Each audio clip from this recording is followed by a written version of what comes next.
who knows? Maybe this movie is pulling ahead of Maxine the more I think about Maxine. Amazing. Welcome to Recotopia, a happy home for recommended movies, TV shows, music, video games, foodstuffs, and more from two people you can definitely trust. Trustability varies by region, no guarantees implied.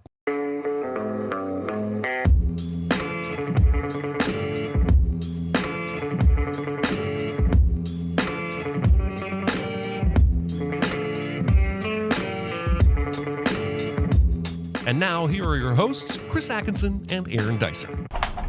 Nah, either they can't hear us or they don't understand. Son of a bitch, I'm sick of these dolphins. Hello, everybody. It is Recotopia, episode 123. I'm Chris Atkinson, joined by Aaron Dicer. Hidely-ho, Zizzerinos. There you go. Yeah, indeed. Yes, today's big recommend is going to be The Life Aquatic with Steve Zissou. This is Aaron's turn, his second turn at the movies that have great critical acclaim or have been recommended to him, and he has never liked. Does he like it by the end of this episode? Stay tuned. Would like to welcome chat on a Thursday. No, we've been doing this crazy Thursday schedule. We will be back to Tuesday, I think, next week. But yes, we will be doing that, and we're going to continue the series too for a while. We got to talk about that with you, Aaron. How long we want to keep on doing this at some point. But we're going to do it next week as well, and I imagine the following week to make everything even, and then we'll see where we're at. But anyway, you want to start us off with any small recommends? It's no big deal. Itty bitty living space. It's so small and light. It's small, it's tiny, it's petite, it's wee.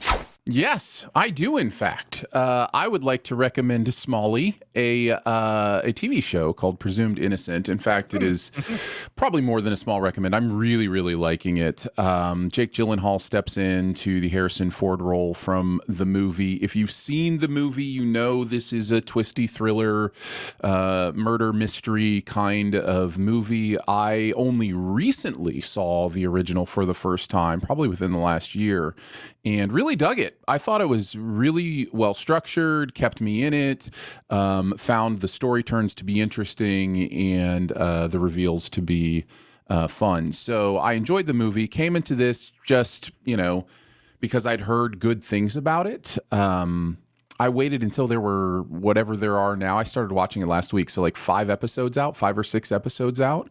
Kind of binged them all, and man, this is really well done. The acting is incredible. And beyond the performances, there is this sense that you aren't locked into necessarily the same plot as the movie. The creators have said, we're not saying for sure whether the ending to this is the same as what happens in the movie. And so they've added an element of suspense to it. Now, it may be the same as the movie, may end up the same, but them just saying that has allowed me to kind of feel some of the suspense about what is happening, what are the clues leading to. So I highly recommend it on the production value and performances alone, if not the fun murder mystery whodunit kind of aspect to everything. Chris, have you seen any of this? I have not seen it. I actually am very interested in it because I love the movie. And I guess the book. I haven't read the book on this, but the movie is fantastic, and like you said, it's got one of those great all-time twists to it and everything. I will be interested to see if they change this at all too. I guess you can come up with a different satisfying conclusion to it from the book, but who knows? But yeah, I love the movie. I love Raul Julia in that movie, who plays his defense attorney. But it's the type of movie that you don't see anymore. You don't see these adult courtroom drama type thrillers anymore. Those things get relegated to Netflix and Amazon these days and everything, because they can't depend on the olds to come out to the theater anymore. So speaking of which, this is on Apple TV Plus if you do want to check it out. I should mention a couple other things. Speaking of courtrooms, it is David E. Kelly that's doing this. So it's somebody who definitely knows their way around a courtroom drama. In courtroom scenes. And then I also wanted to give specific mention to the other amazing performances, specifically Ruth Negga, who is astonishing in this. And then you mentioned the Raul Julia role. Bill Camp is doing that. And he is so good in this. And then Peter Sarsgaard is the prosecuting attorney, Tommy Molto, and just chewing scenery as well. So I'm digging all these performances, and it's been a really fun show. So highly recommend it. All right. I watched a movie last week that I had not seen. I had never seen before. It was kind of an award season movie, tail end of the time where I started getting into movies and everything. Even though I was working at a movie theater at the time, but 6 Degrees of Separation is what I ended up watching, and I think this may have gotten on my radar because of the recent death of Donald Sutherland. But this is a role, by the way, you will never, ever see Will Smith do again. I think that's unfortunate. That's so sad. Yeah. He is so caught up on got so caught up on his image after Independence Day that he started turning down roles that would have been really interesting for him to do. And he always wanted to keep that squeaky clean image until he slapped Chris Rock on stage. But yeah, this is kind of a satire on white liberal elites in New York. This couple is trying to sell a painting. They have to get somebody to help them buy the painting so that they can then profit on the painting. And they're getting Ian McKellen in a role back then. And they are telling this story about how this young black man came up to their door asking for some help. And they brought him in, and they started having this big conversation with him, and saying that he knew their children. He's gone to school with them and all that. I think the thing is that he's claiming that he got mugged outside, and he just needs to call somebody and all that. And then we find out through this conversation that he is the son of Sidney Poitier, and that he needs to get back tomorrow to see him and everything. So they're having these great, highly intellectual conversations with each other. Meanwhile, the story goes back and forth between Donald Sutherland and Stockard Channing, telling their friends about this incident that they had, and then finding out that this kid that came into their house was completely had some secrets maybe that they weren't quite prepared for, including the fact that he's gay, and that he invited a gay lover over while he was spending the night, and that was a big to-do and everything. Will Smith, by the way, you wouldn't, like I said, never will see this ever again. So the friends end up talking to their friends, and they find out that he has hit up everybody in their circle, and that strangely nothing has been stolen. Nothing is out of the ordinary, except that he came and he lied about who he was and all this other stuff. So that's the main crux. What is he after? What is the main thing that he's going after here? This movie's very good. I was surprised that I had not seen it for all this long, but yeah, very much enjoyed this. It has been too long since I've seen it for me to have anything really substantive to say about it, but I do remember really, really enjoying it. And, same as you, because I saw it, I'm sure, after Independence Day, probably after Men in Black, and just looking back and going, oh man, where's this path for Will Smith? Where's the sliding door that leads to, Will Smith taking more roles like this? And it's not like he doesn't do more dramatic roles. It's just that they're always the same kind of, roles. And he just doesn't take the risks that you see some actors are willing to take. And I just, I'd love to see him stretch, but. And considering this was right after Fresh Prince too, it looked like he was just on that trajectory of having that kind of a career. But that's what happens when you get into a huge movie like Independence Day, and like people kind of expect a certain thing out of you after that. Yeah. So. Yep. Let's see. For my other small recommend, I am going to go with a movie I saw that I cannot find. Oh, there it is. I saw Beverly Hills Cop Axel F. Now, Chris, you mentioned this briefly during talking about Kevin Bacon being in Maxine and Axel F. The same weekend. And I got the sense that you didn't enjoy it all that much. Maybe I'm wrong, and that's fine. I think I liked it okay. I'm not as over the moon about it as some people are yet. I'm not quite over the moon, but boy, did I have a good time with this movie. Much better time than certainly I was expecting to have with this movie. And I think there is something about, like, I just never thought Eddie Murphy could recapture the absolute spark and explosion that he was in these movies when he came out. And to a degree, that is true. He is not exactly the same. He's definitely a more aged version of that character, but he is that character in this movie. He got a lot of that spark back for this. And I think if I'm going to say the best thing about the movie, it could be the worst thing for some people, which is it plays all the hits. This movie knows what Beverly Hills Cop was. It, even the opening is, almost a direct rip from the opening of the original movie with a big vehicle careening down the road and, Axel Foley creating havoc and Paul Reiser stepping in for a few minutes. It's really interesting to watch a movie like this that certainly has the feel of a paint by numbers of the original, and yet the picture still looks really beautiful to me. Like, I'm still really enjoying the picture.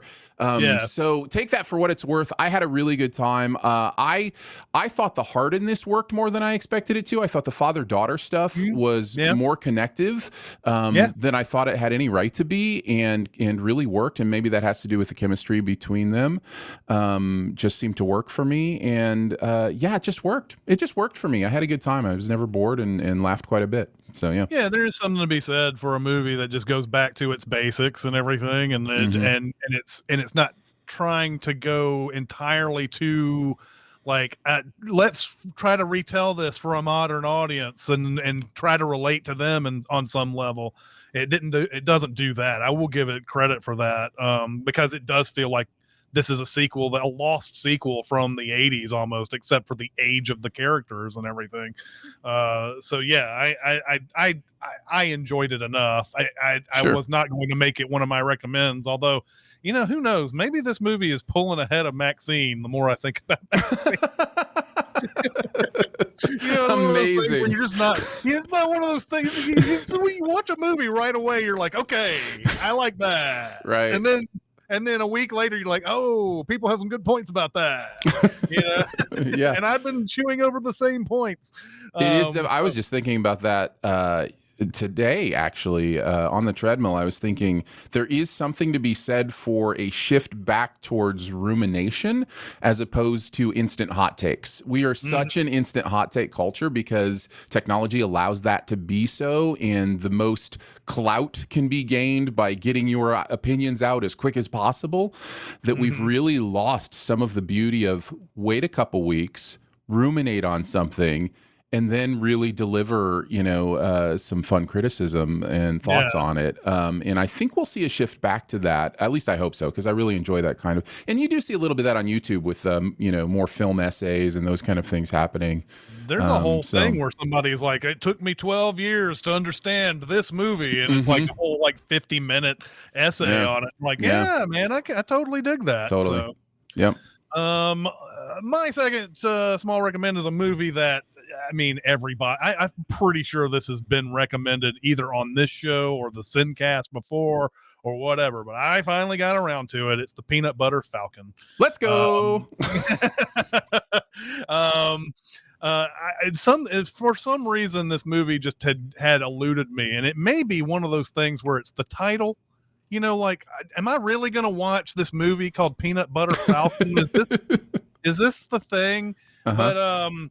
But and for those of you not in the know and have taken as long as I have to watch this movie, this is about a young man with Down syndrome who has, by the state of wherever they're at, it's like, I got confused with the geography in this because I think it's like North Carolina and Florida all mixed in together or whatever. But the state has decided that this man with Down syndrome must stay at an assisted living place, and he does not like that one bit. And he is being taken care of by Dakota Johnson, who I love, by the way, but just never seems to be in a great movie. This is an exception to that rule. I like her in the 50 Shades movies, but those movies are awful. But he's being taken care of by her.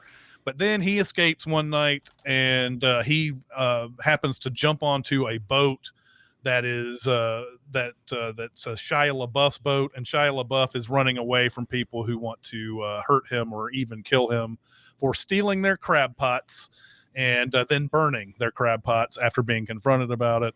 And he goes off in his boat, and then he's like, "Oh no, I have a stowaway," and the whole adventure basically is that he wants to go. Shia LaBeouf wants to go to Florida, but on the way they're going to try to stop by this old wrestler's place, the Saltwater Redneck, played by Thomas Hayden Church.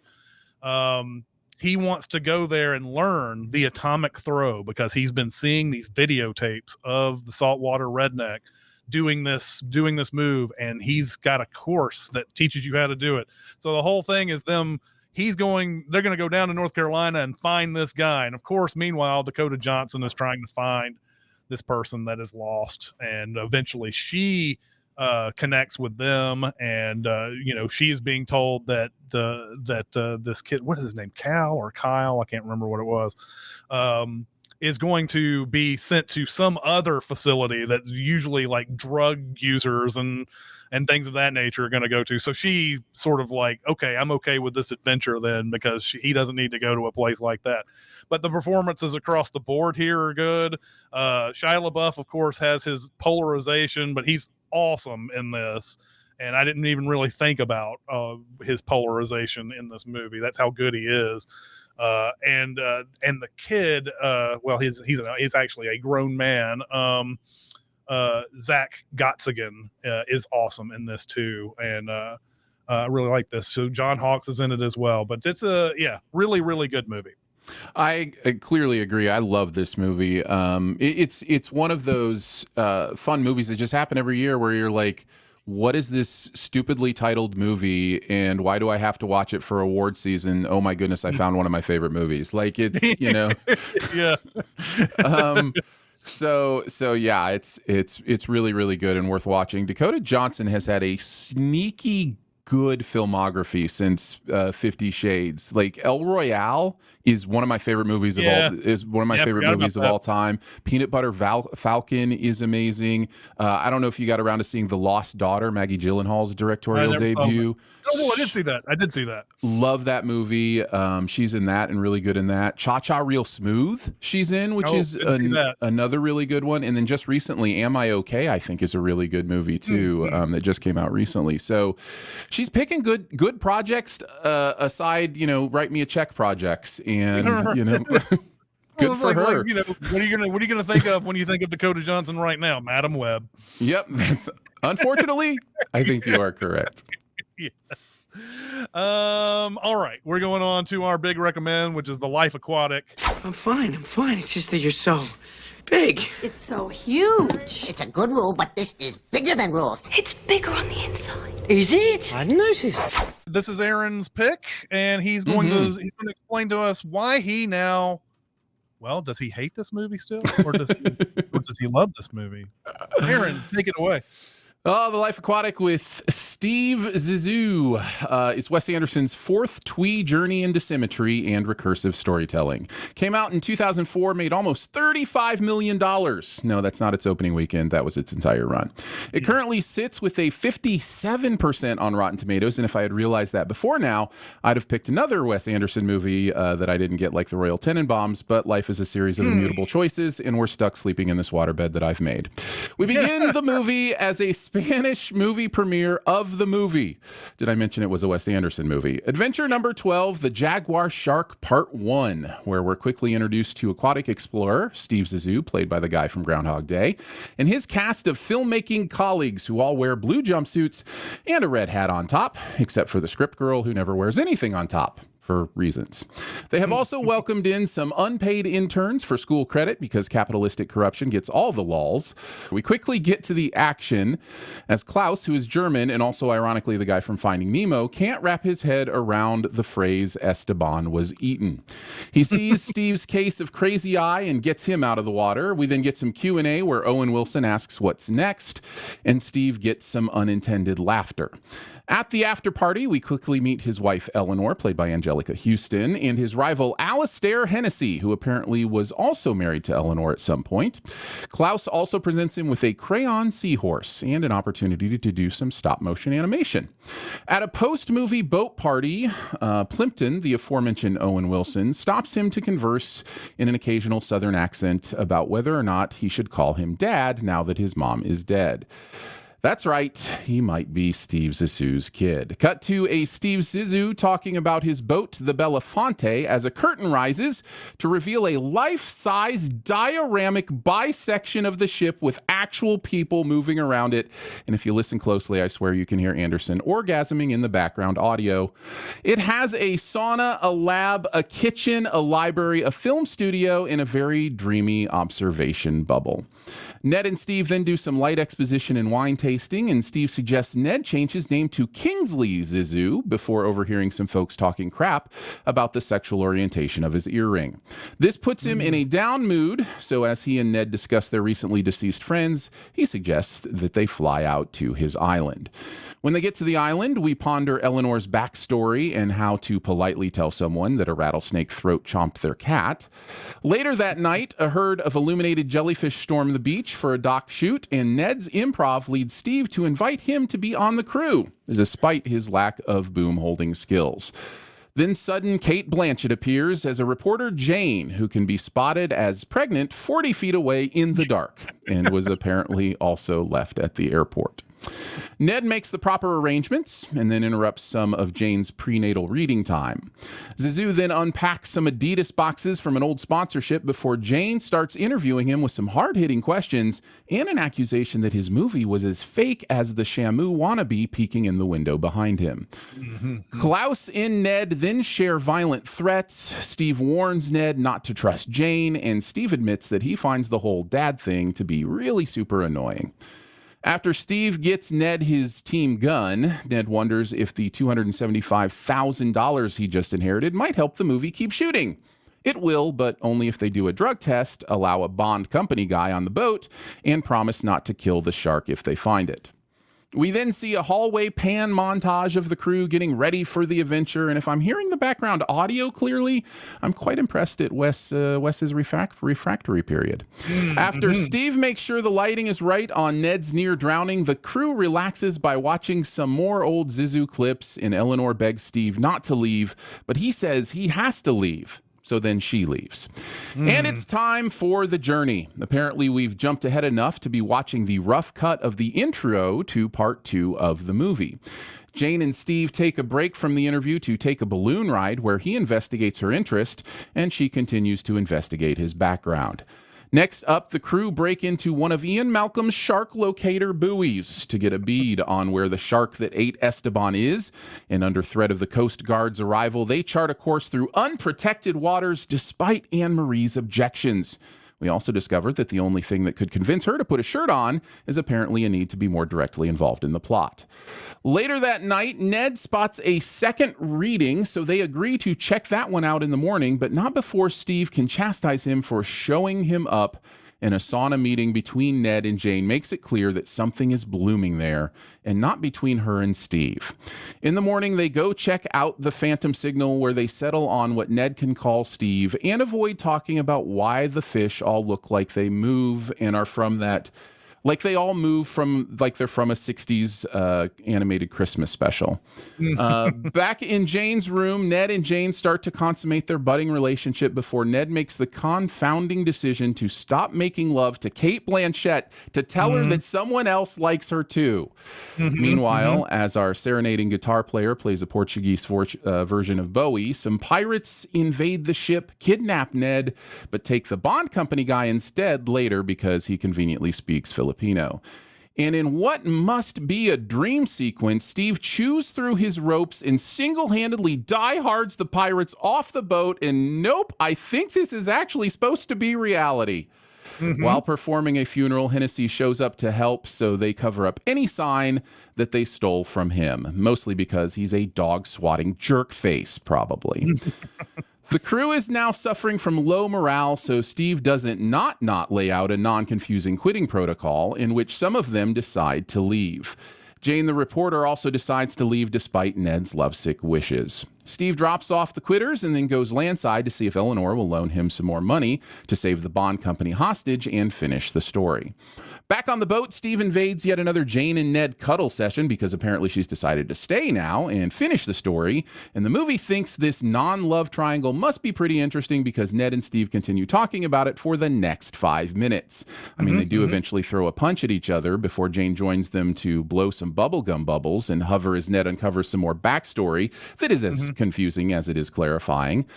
Eleanor then shows up to lead the rescue of the Bond Company guy and uses his Whistler powers. No, not the blade ones, the sneaker ones, to identify the island where they will go to do the rescue.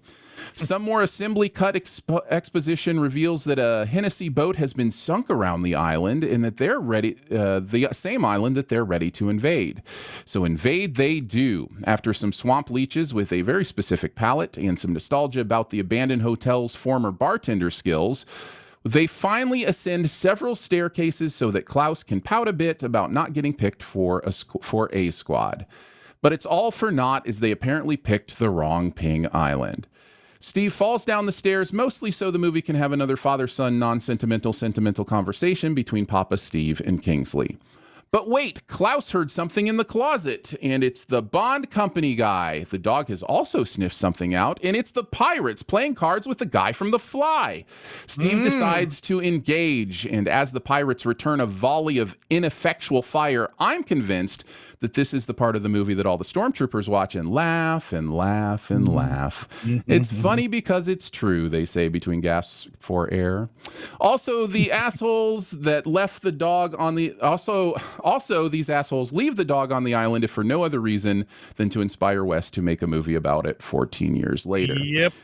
Ned convinces Steve to continue after the jaguar shark if for no other reason than to have some more father-son sentimental moments and to try and resolve the Klaus storyline satisfactorily. After that's out of the way, the POS helicopter falls apart and Steve and Ned crash into the ocean just as they spot signs of the shark. Steve then drags Ned's corpse all the way to shore somehow so that there could be an emotional funeral where everyone can mourn, including some random members of Ned's Air Kentucky crew. It's worth it, though, because Eleanor finally cries in front of Steve, Jane's story gets the cover slot, and Alice Stair finally resolves an important subplot about what percentage of him is gay. With just a few minutes left in the movie, the jaguar shark is spotted again, so the guy from What About Bob blows every single person into his yellow submarine to dive through some sea life that looks shockingly like the sockfish the guy in Hundreds of Beavers caught with his bloody fingers. Eventually, they all find the bioluminescent jaguar shark, and struck by its beauty, they all lay hands on an emotional Steve before we cut back to the end of the movie screening at the same theater with an empty seat where Steve should be. Instead, he's out smoking on the red carpet with his award. A small boy comes out and he hands him a Zissou Society Junior member ring. thus perpetuating the never-ending cycle of water and death. Or at least that's what I assume the movie is saying. All that's left is for a cast walk through the credits, where Jeff Goldblum magically appears in the long shot despite never joining the parade, and a missed opportunity to end this movie with the word Finn. Chris.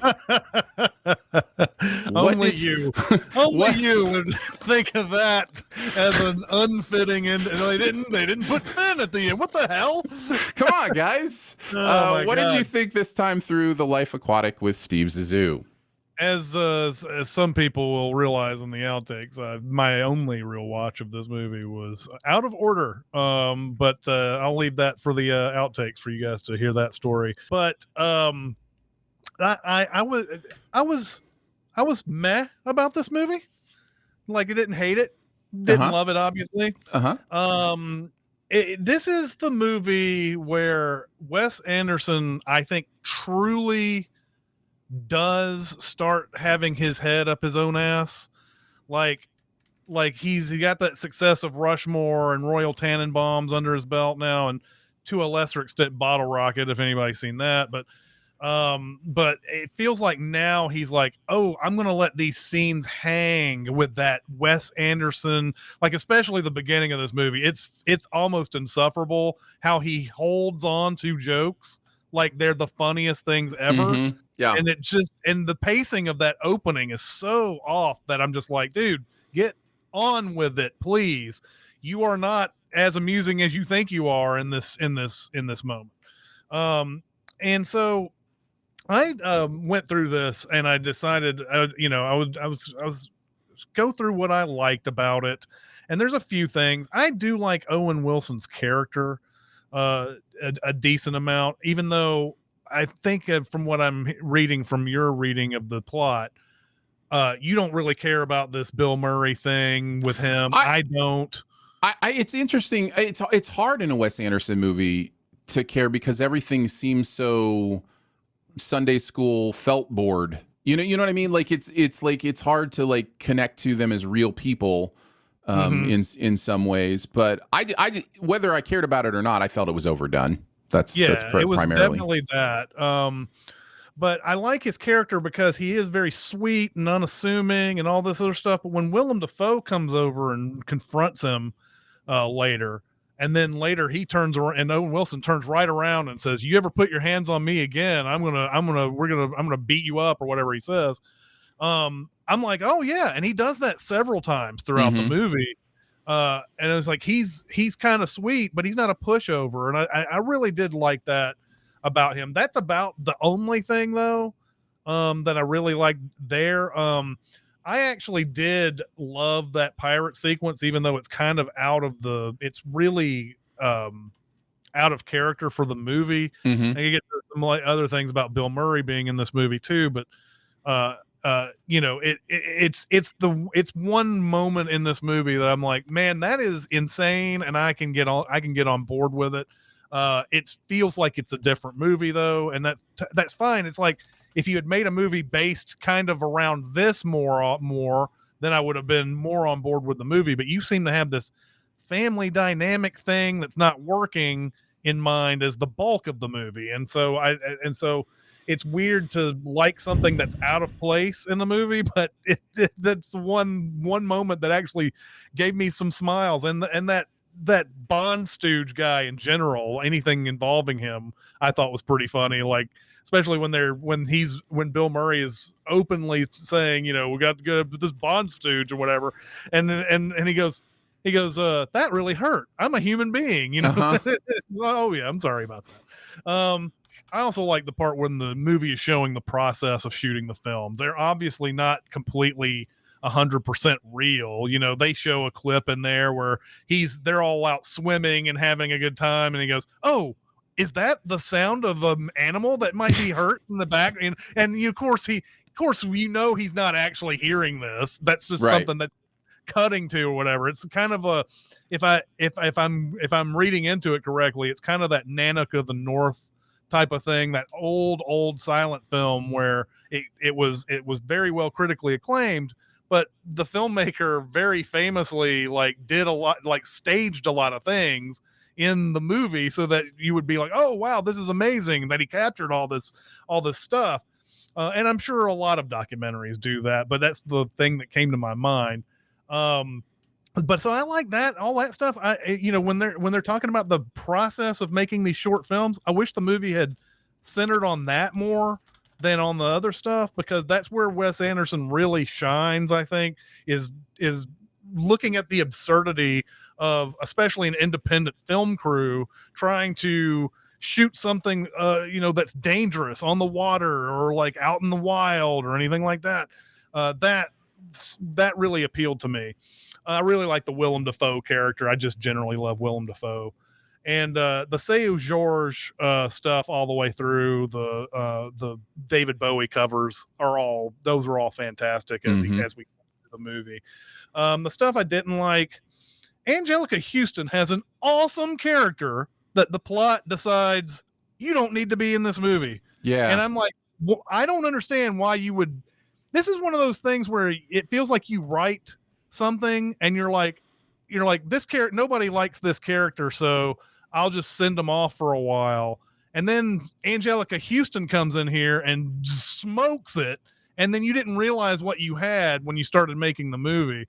And so like, I thought it was, I mean, her character is the one that I thought it was awesome when she got back into the movie. I was like, if she could have just been, I guess if she's not in the movie, they don't get to do the crazy shit that they want to do, but it disappointed me that such a good character got kicked out early on. I feel like Bill Murray is miscast in this movie. I don't know what it is about it. As a fraudster, we totally believe Bill Murray because Bill Murray plays fraudsters very well. As an adventurer, as someone who wants to go out there and do all these type of things, could not buy Bill Murray in that role. And I feel like somebody else could have been in this that could have really sold, especially the family drama and all that. Although who knows, that it may not even be on the written page. Something that will make me care about him and his possible son and his divorce and all this other stuff. But I kept thinking that Willem Dafoe would be a better adventurer than Bill Murray. And Bill Murray's not doing Bill Murray things, really. Bill Murray's in the middle of a kind of a phase of his career where he's kind of looking for an Oscar, maybe. It starts off with Rushmore and then he goes on into like Lost in Translation. And he's in this period of time where he's playing kind of serious stuff, even though there's a little comedy in it and everything. This just didn't work for me at all. I feel like somebody else should have been in this role as Steve Zissou. I had the same thought, and even like thought of other people. I like it. I thought like George Clooney might have been interesting in that role. But I landed on Paul Newman. Whatever, I just thought, what an interest, especially. Oh my God, Paul Newman would be amazing. Especially with what this movie is trying to say about like not just fathers and sons, but like mentors, like the Klaus stuff, and like it's clearly about passing on legacy and mentorship and those kind of things. Like, man, I just feel like he would have been really, really interesting. I don't know if he'd ever done something like a Wes Anderson movie, but I think he could have hit the comedy as well as the gravitas. Oh, he definitely would have. I mean, we look at his performance in Hudsucker Proxy. I think that tells you everything that you need to know about this. So yeah, I think Paul Newman would be. I think George Clooney would have been perfect. He might not have been old enough at this point to play somebody who's done decades of these independent films, but Bill Murray just doesn't fit here. I think in general, aside from the harassment of women that we know about Bill Murray at this point and everything, people generally like Bill Murray in 2004, and we're like, oh, he can do anything. And this is not. To me, it's not him. This is not him at all. That animated wildlife is super weird to me. I don't understand. So weird. I don't understand it. Henry Selick was the guy in charge of that, and Henry Selick is very talented, but talk about being in a different movie.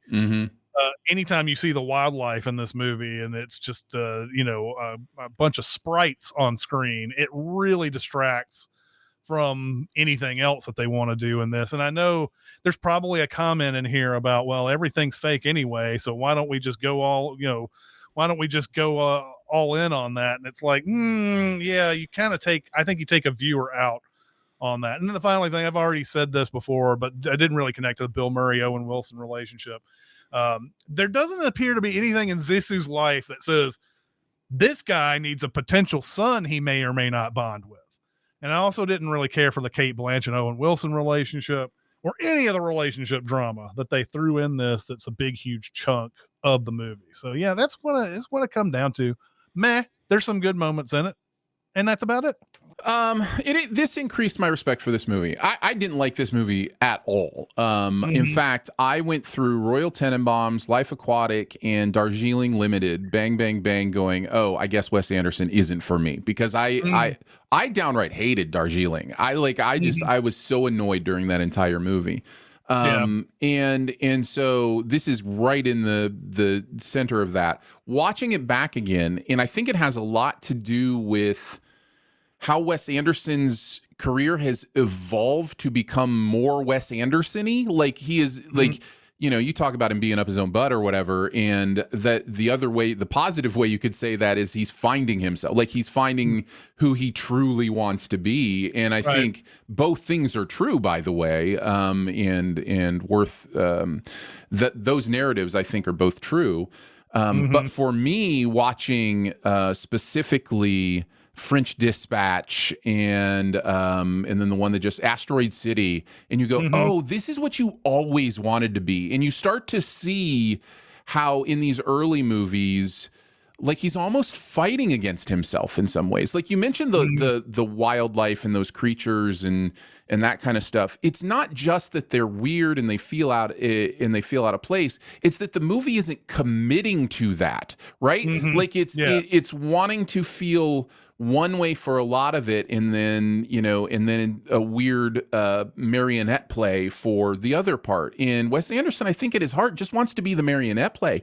That's what he wants to be. He doesn't want you to come to his movies expecting reality. He wants you to come to his movies expecting stories told in a unique way.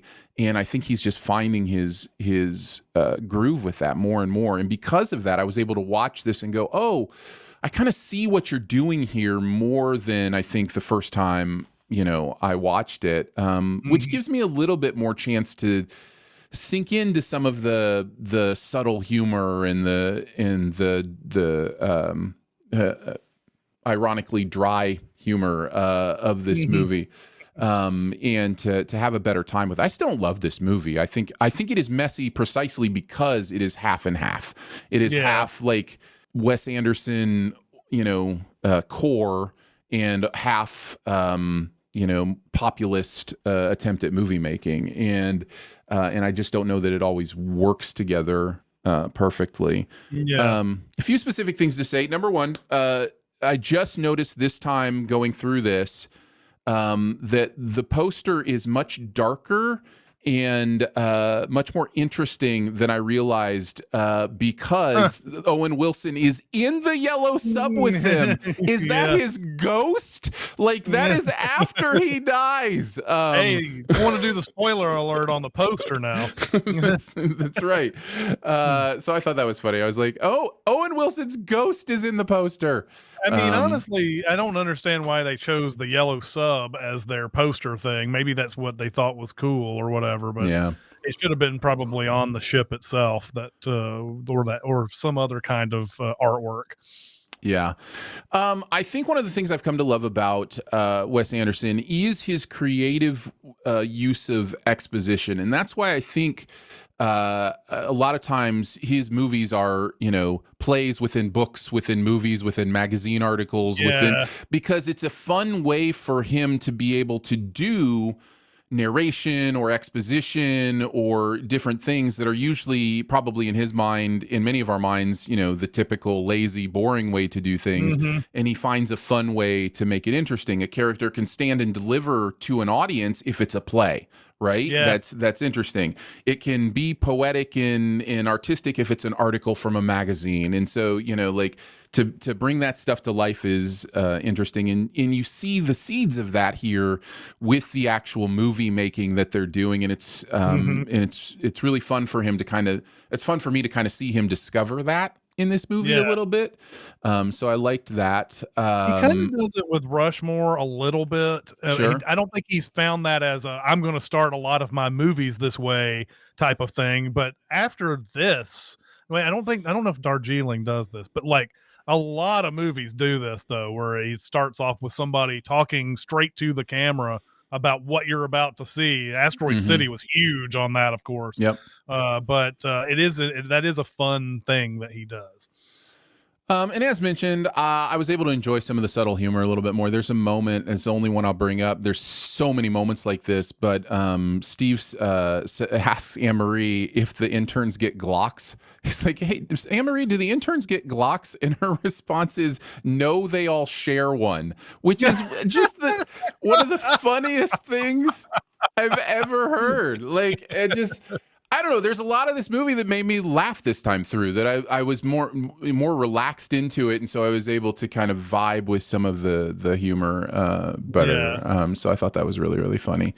And then I would just say I'm all for Wes Anderson evolution. I'm on record as loving his recent stuff, and the short films that he just did I thought were all great. And again, another example of what he sees filmmaking, how he sees that artistic process to be. And I will take it over every franchise remake ever. You know what I mean? Like, I love somebody who's out there doing interesting, fun stuff. And I found it very enjoyable to watch his ascension, his evolution to his final form, which is really fun. So, yeah. I don't know if we may have in the year end thing, but The Wonderful Story of Henry Sugar, that I think won best short film, didn't it? I believe so. An Oscar. I believe so. I really enjoyed that. That was a lot of fun, and I've liked a lot of his latter day stuff too. There's maybe a couple in there that didn't hit quite right for me. It's funny, right after you talk about the string here of Royal Tenenbaums and Life Aquatic and Darjeeling Limited, he goes into Fantastic Mr. Fox, which is the start of like an incredible run. I agree. After that. Yeah. I would by the time Fantastic Mr. Fox came out, I was like, oh man, I hope this isn't like another one in a row that I don't like, whatever. But Fantastic Mr. Fox was just a huge return to form. So anyway. And I guess I would expand a little bit on what I mentioned earlier about mentors, because it is something I didn't pick up on with this movie the first time through, but really locked in for me at the end where the little boy comes out, and I realized, this isn't just about fathers and sons. It's about the idea of mentorship, the idea of doing interesting things, pursuing passions, and then passing them on and leading others to those passions. And it's clear there is both some respect and some good-natured jabbing of the Jacques Cousteau kind of thing. And in this movie, I think honors in many ways the idea that people who try to do great things are passing on positive things to, the next generation, whether it be a son you didn't know you had, a crew member that really looks up to you, the Klaus character, or, a little boy who just saw, the second part of your movie or whatever. So I found that really connective this time in a way that I didn't notice the first time. So, yeah. Yeah. Okay, on to the super secret double feature for this movie. Be very, very quiet. Secret? What secret? Our dirty little secret. I tell you something I've never told anyone. I was trying to think of a whole bunch of it seemed like every time I landed on something at the beginning, it was another Wes Anderson movie, because a lot of Wes Anderson movies have this kind of thing where somebody is kind of in over their head, but yet they still exude like they're an expert. And that's sort of a lot of his characters and everything. But I didn't have to go too much further to find the double feature here. I'm going to go with Broken Flowers, which is another Bill Murray movie. This is one he did with Jim Jarmusch. And it has kind of some of the same things in it. In this movie, he is told by someone he used to date that he has a 19-year-old kid, and he doesn't know who sent him the letter because it's anonymous. So he spends the whole movie finding old lovers and, of course, conjuring up all sorts of different things that he didn't expect. And meanwhile, by the way, Jeffrey Wright is fantastic in this movie. He's always fantastic, of course. But he's like a detective trying to figure out things for Bill Murray in this movie. But the whole thing is him going to, find these old lovers and trying to figure out if they know anything about this 19-year-old kid. So sort of fitting into the line of what he's going through in this movie.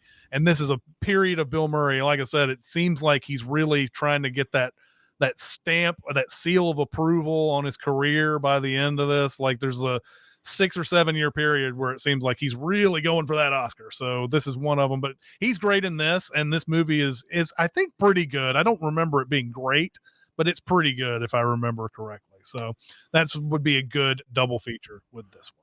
I need to check this out. I've never seen this. And I vaguely remember it. Especially when I've heard people talk about, Jarmusch and his movies. And the cast is, wow. Sharon Stone, Tilda Swinton, Julie Delpy. You mentioned Jeffrey Wright, Jessica Lange, Chloe Sevigny, and Christopher McDonald is in this. I love Christopher McDonald. So yeah, it's what a cast. I definitely need to check this out. Bill Murray's great in this, but this is Jeffrey Wright's movie. When you watch it, it's just everything about him is like, oh, it's such a welcome a breath of fresh air when he comes up on screen. So nice. So yeah, it'll be. Very cool. I think you might enjoy this. Nice. All right, continuing with the theme that Kastrov said, we have such a great and zingy title for this movies that we were recommended or don't like. What do you call this anyway? I've changed my mind, or what do you call it? What would you call reconsideration? This? Maybe so. Let's do a reconsideration. There we go. Maybe that's it. Maybe that's the zippy title that we need. There we go. Do we need a title? I don't know. Anyway, I'm going to continue this next week with a movie that it seemed like everybody in my circle loved. Maybe not everybody. I think along with the Cinemasins crew, maybe this movie was a little divisive, but I don't like Joker 2019, and it has a very high IMDb rating, and it was like nominated for millions of Oscars, and it's about to get a sequel this year. I am going to revisit this movie, and I hope that I can get on board with it. But every time I think about everything in this movie, I'm like, how you gonna turn me around on this? However, I do love this process, and I will give anything a chance, a second or third chance. If speaking of, like Blade Runner, I gave that a million chances. So looking forward to going back into this and seeing if there's anything about it that maybe I missed last time. What do you think about this movie? I will be on that journey with you. I didn't like this movie much at all. And I have another movie podcast I do. My co-host on that podcast loves this movie, just absolutely loves it. And so I probably owe it a rewatch. I've only seen it once. It just there was nothing about this movie that made me go, I want to see that again. My short review, my letterboxed, style review, it was basically, Joaquin Phoenix is an incredible actor, even in terrible movies like this one. You know what I mean? Like it's, he's of course astonishing in this, but it doesn't make the movie make sense or be valuable or, whatever. So, but yeah, I'd love to give it a second chance. The people who the apologists for this movie are like, they're strong on how much they like this movie. Sure. And they tell me all the reasons, and I'm like, okay. I can't get on board with you, but I'm going to give this another chance. I'm going to get another chance. By the way, Josh and James both came up with Recotopia and Recotopia. Are those snappy enough for you, Kastrov? Are they? I'm calling you out by name. Are they snappy enough for you? Amazing. Anyway, maybe room for one question. Question. I got something to say. I want the truth. I am listening. I'm gonna go with the food. We needed to get this one cleared off the board. So, what is your favorite movie food you know you can never have? All right. Favorite movie food you know you can never have. It's gotta be from the Wonkaverse for me. Like, you know, like it was one of those questions when I first read it was like, okay, I know the universe that I'm going with. And then it was a list of 100 different choices, you know, because there's so many interesting candies and stuff. I landed on, from the new Wonka movie, there's a chocolate that are like Broadway chocolates, and when you eat them, everything you say turns into a Broadway song. And that to me just sounds like heaven. Yes, I know it would be hell for most or some, I don't know. But for me, that just sounds amazing. So to speak in Broadway musical form would be wonderful. So I went with those. Yeah, talk about a movie I might need to give another chance someday. Is that Wonka? I did love Wonka. I did love it. Yeah. Mine is very easy. I know they don't make it sound tasty or anything, but but for some reason in these movies I was always like, yeah, I want to try that. The Limbus bread from Lord of the Rings. Yeah, it's a good choice. Yeah, wanted to try that out because isn't it supposed to be like amazingly filling and all that and whatever, but every time they said they were going to eat some Limbus bread, I was like, okay, I want to try that. It probably tastes like regular bread, but because it says Limbus, it makes me want to eat it more for some reason. I don't know what that is. But anyway, going over to the chat, Josh says Soylent Green. Yeah, I mean it's made of people, so it's got to be good. Slab says that burger from the menu. Been chasing that burger for 6 months. Still can't find one that tastes as good as that one looks. Man, I tell you what, we used to have a place here called Rotiers that had a burger that I still dream about, and that place closed. So, best burger you've ever had? Yep, best burger I've ever had. I think the best burger I've ever had is probably the what's the Shake Shack. Shake Shack does a great burger, and it reminds me of that kind of smash burger like you see on in the menu. I guess Smash Burger is another burger place, but yeah, Shake Shack has an incredible burger. So yeah. Casper says the Turkish Delight from Narnia. That's the right answer. That's so good. Yeah, I bet that is good actually. And then Tatsu says a Cuban from Chef. Talk about a Chef. You cannot watch Chef without not getting hungry for every I want that item. grilled cheese. I want that grilled cheese so bad when he's making that grilled cheese. Oh my God. For you're talking about Wes Anderson having an orgasm behind the screen. I'm having one on screen right now. Yeah. All right. Well, that's going to do it for this week. Next week is Joker. God, I hope it's a good experience this time. I'm not expecting it to be. But anyway, we'll see you next time, guys. Thank you, chat. See ya. Bye. Bye. Be a part of the live show by being a member of the Sin Club at Patreon at patreon.com/cinemasins. Chat with us on the Cinemasins Discord at discord.gg/cinemasins or Cinemasins Twitter at Cinemasins, and email any comments or questions to Recotopia at cinemasins.com. That's RECOTOPIA at cinemasins.com.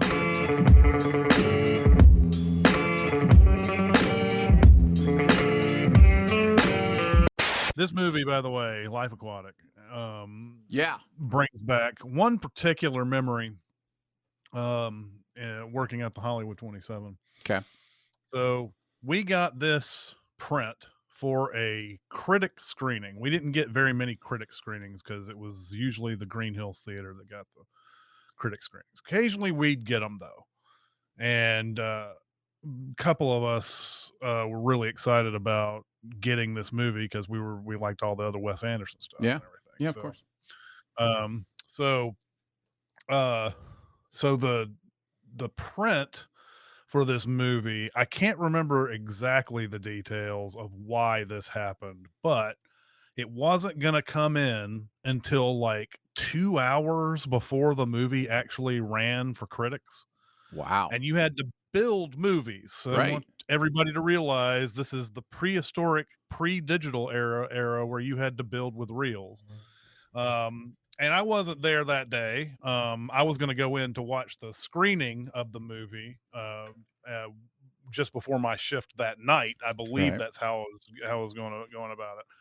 But they either because of piracy concerns, which they were way too overboard about piracy concerns on these movies, or it was because it was coming from some other theater and they couldn't get it there until 2 hours before the screen time. That's the circumstances which happened.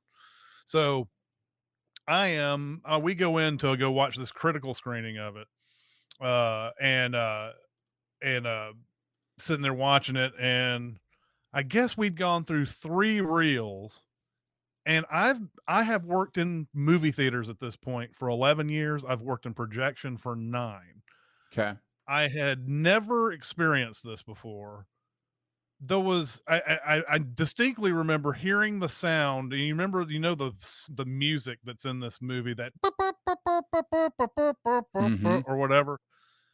You could hear that come in over the soundtrack as the reel changed, and it went to the next reel, and then this guy, who I know is a critic at this one weekly newspaper, and he is he works at the Belcourt as a box office cashier.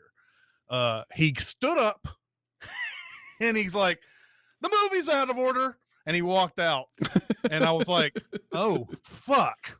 As the head projectionist of this theater, I was like, "Oh no, what?" And I was like, "Is he right?" And I was like, "I think he is right, because I've never seen that before in my life. As long as I had been working projection, I had never seen that error before." And it was pretty simple to explain why that happened. It's because when the movie arrived, I asked the guy who built it. He was like, "Man, there wasn't any. They had put some quick projectioneering here.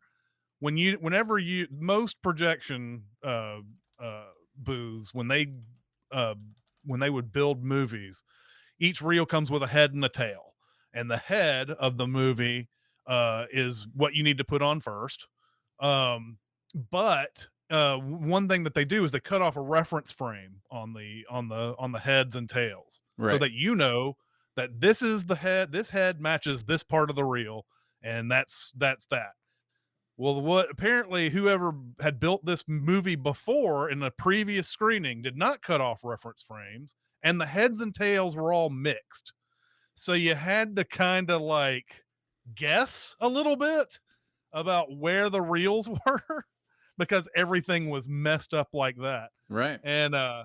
And so I was like, "Oh my God." See, and this is all because of just really, honestly, some way overblown stuff about piracy and things that was going on at the time. That's around the time that they started. It wasn't until a year or two later they started putting locks on film cans. Well, like the first one I remember, I think it was Iron Man that did that. There may have been some others before that. Okay.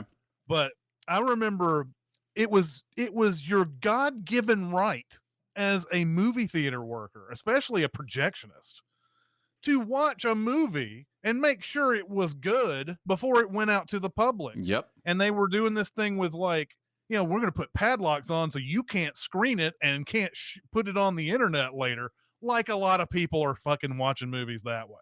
Like, I know it's enough to be like, that's annoying. We didn't get our extra million that we would have gotten or whatever. But I remember, I think it was Iron Man that because they come with 4-digit padlocks. I one night, because I had nothing else to do, 0001, 0002, 0003. And I finally got to the number at like 6274 or whatever it was. You went through 6,200s or in some like permutations? what can I say, man? I had That's nothing but amazing. time. That's I mean, amazing. you're talking about this is not, like it's time consuming, yes, but it's not like as time consuming as it sounds because you're doing one to do, two to do, three to do, and you're counting at a. I think it probably took me about 2 hours or so to get that thing over. That's amazing. That's amazing. I'm trying to think how long 62,000 seconds is, right? You divide that by 60, is that right? So that's It'd be 6,200. yeah, right. So 6,200, you do 1 a second, so 6,200 seconds. So it'd be times 60 for minutes, right? Yeah. 200 times 6. No, I'm doing this wrong. So I guess you would say 60 times 60 for the amount of seconds in an hour, and then you would divide that number into the 6,000 something, whatever. Yeah. So you're talking about 3,600 seconds probably, and then divide that by So it was 2 hours. It was about 2 hours. About 2 hours. That's about Yeah, right. That's yeah. about right. That's wild, man. And I mean, you got to go and you got to start movies and you got to make sure everything's good. But I didn't have anything to build. I didn't have anything else to do other than start movies. So is I don't know if you're dealing with statute of limitations on unlocking a movie you weren't supposed to unlock or anything. But did you end up watching it early then, since you got it unlocked? Heck yeah, that's the whole reason. No, yeah, that I highly doubt that it's Paramount that did Iron Man back in the day. That's right. Is going to be like, hey, you watched that movie early. That'd be amazing if the answer to Paramount's financial troubles that we're hearing so much about in the news is they're coming after Chris Atkinson. They're like, we are suing this man for cracking the code. Wow. Yeah, I was going to say, even before you started talking about the locks and stuff, that it has to be so not just frustrating, but also anxiety inducing not to be able to screen, a print before you put it up for, like, to have to just build it and get it in front of people, to not be able to go to catch your own mistakes. Like, yeah, well, and that's the thing, man. I don't want to make it sound like piracy isn't a real issue. I just think they went overboard on how people are going to pirate the movies. It's just the way it was going to be. Mm-hmm. There's no real way to police that. I mean, yeah, you could strangle the amount of chances someone could pirate something, but people would still pirate it. But like, this happened a couple of times.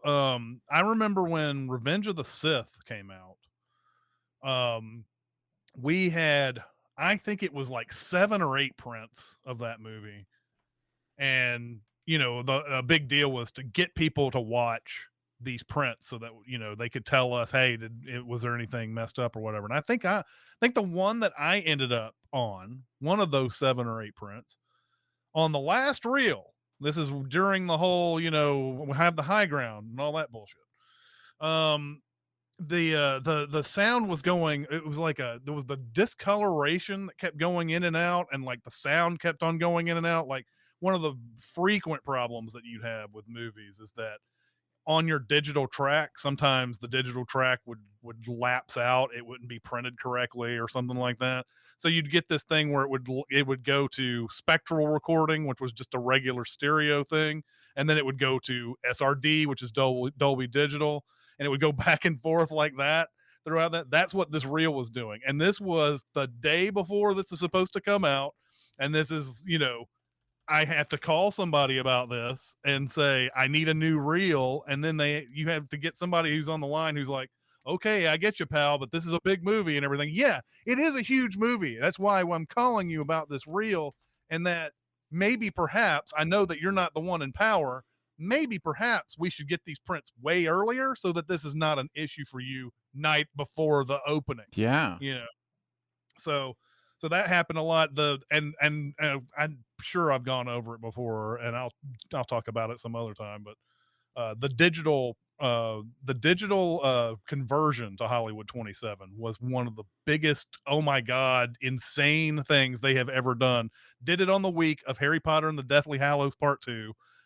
I will never forgive Regal for this. And so there you go. Inside baseball to the projectionist room.